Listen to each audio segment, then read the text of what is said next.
Okay guys, Kili coast time, and wow, what a wonderful day here in Mkomazi. We are just surrounded by bee eaters out here on the plains, but we're actually looking for lions. And you know, this is a semi-arid park, so lions really work hard to survive here. But with a little bit of luck, you never know if the carmine bee eaters don't keep on disrupting us. Wow, they are pretty.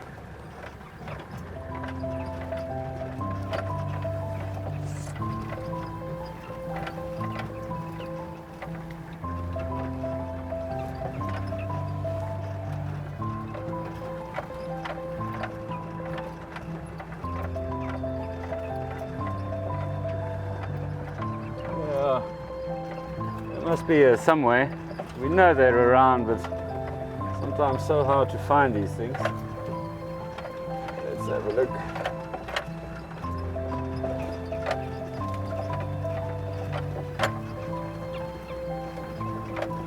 Oh, I see something. Let me just have a look. Oh wow. Oh wow, yes. Definitely some lions in the tall grass there. Yay!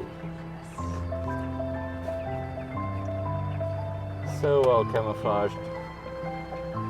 I'm sure these guys are used to a lot of space, so I'm going to just carefully approach them, not to disturb them too much. Let's see. Oh, these bee eaters are going crazy after the insects. But how exciting. This is now the completion of our big five here in Mkomazi. We have buffalo all around camp. Beautiful elephants. We saw the rhino project. Leopard right next to camp, and here we have it. Some lions, guys. It's just looks like a female that's collared. And yeah, there we go. Look up there. We see her now very nicely. So this is the time for them to wake up. Just have a look where they're off to, guys.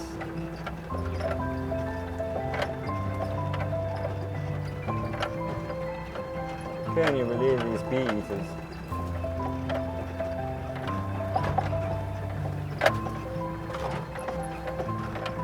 So we're going to try and see if we can spot her from this side.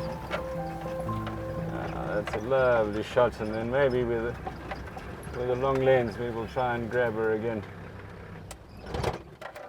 How amazing, guys. Lions in Mkomazi.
If you look the changes over the past few years, the trend is alarming.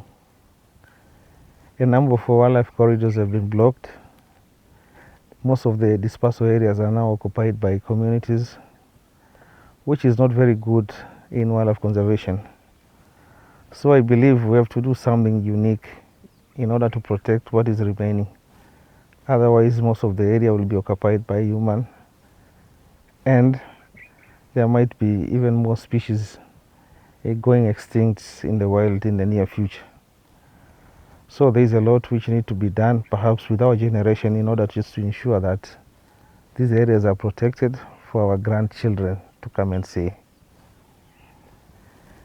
You can see that encroachment is a major issue, not only here, in some other areas, poaching and all this.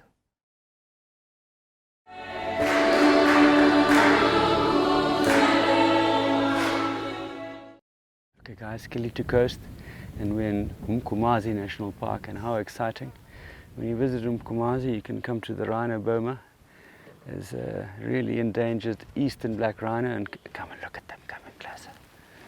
Yeah, look at that. That's Mkomazi for you, so we're not going to tempt them too much, but come and visit this sanctuary. Then you're part of conservation, and you're part of looking after these wonderful endangered creatures. And wow, what a privilege to spend the afternoon with them. Just look at them. Very successful breeding program here, and the park sport and the warden here at Mkomazi is really doing a wonderful job. The young bull, he can smell us now. The wind is coming towards him. Eyesight not that great, but hearing, you can see those ears going. So he might give it a bit of a charge, but I think the one back left, you can just see those 4 quarters, how much weight he's carrying in those 4 quarters, and absolutely stunning. Wind is quite strong today, so it's blowing a lot of our scent away. But see, the cameraman is running away. You can come a little bit closer. Yeah, have a look at that. So every day you can come and see these rhino here, and they're so well cared for and so well looked after. Look at strutting, and so light on their feet, so much muscle and power.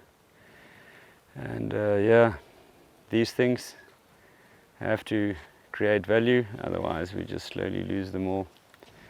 But so worth it to come and have a look at them. So we've got 3 little youngsters here, so the breeding program really going well, yeah. And in case you didn't know, it's very tough to breed black rhino. They're very temperamental things and sensitive to their environment and things like water. And they really need to settle well before they start breeding. So the rangers here at Mkomazi, Mr. Stan and his friends, they're really doing a great job looking after these guys 24/7.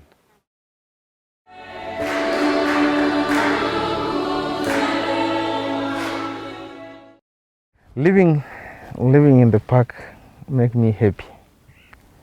I love seeing nature and spending most of the time in the wild.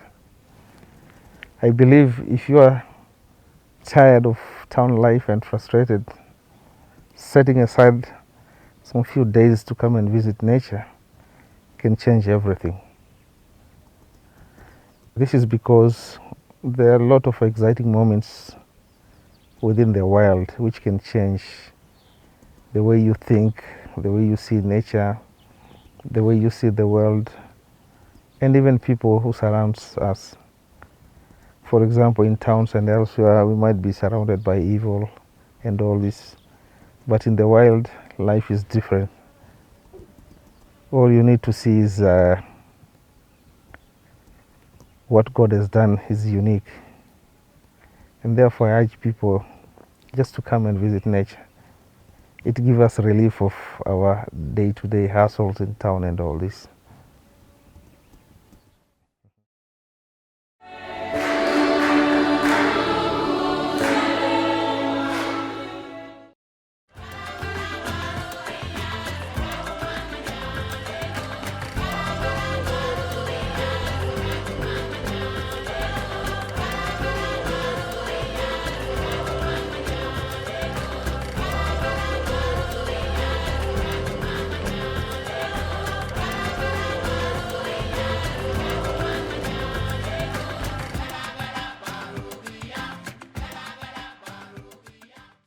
What are you looking at, Paul? There's a bird, a big raptor over there. It's called an African harrier hawk, or its other name is called gymnogene. It's quite a specialist. Where? Okay, how can I describe? So see the first bush, Yeah. and then the second one, and then there's a dead tree over there, and it's up on top of the dead tree. You got it? Yeah, got it. So very grey, very distinct head shape. With the yellow, lots of yellow in the face. Yeah. Also stripy body. Are these guys that like red nests and they hang on Exactly. upside down like that? They got double jointed. I'm not sure if it's a knee or wrist, but they can hang right upside down and fish out little chicks from like weaver bird's nest. Jeepers. Yeah. Quite a distinct bird though when they're flying and head shape. Broad wing, and they hang around here, the water's edge, weaver nests and things. Yeah. Yeah, it must be heaven for them here. Yeah. Oh wow, there's That's another tick, huh? Cool bird, huh? Yeah. Amazing to see the raptors out here. Paul Sweet from Shore Safaris. Thank you. Birding segment. Yeah, it's a pleasure doing birding with you, man. You know so much, and always keen to learn. Thanks, guys. Thanks, Carl.